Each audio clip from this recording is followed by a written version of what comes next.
சுவிசேஷம். இந்த நாளுக்குரிய தேவ வார்த்தை.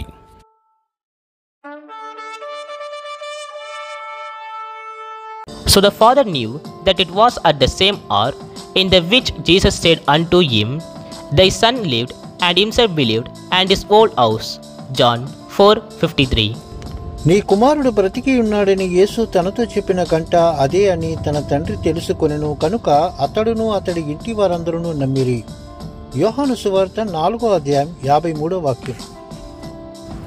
உன் குமாரன் பிழைத்திருக்கிறான் என்று இயேசு தன்னுடனே சொன்ன நேரம் அதுவே என்று தகப்பன் அறிந்து அவனும் அவன் வீட்டார் அனைவரும் விசுவாசித்தார்கள். யோவான் 4:53.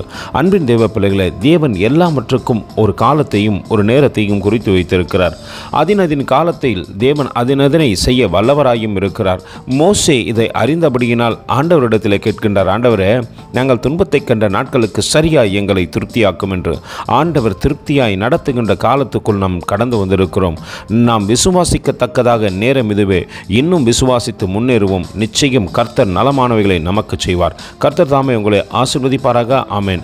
எங்களோடு கூட இணைந்து ஊழியம் செய்ய விரும்பினால் இந்த வார்த்தைகளை மற்றவர்களுக்கும் பகிர்ந்து கொடுங்கள். இது ராஜ்யத்தின் சுவிசேஷம். Thank you for watching. God bless you.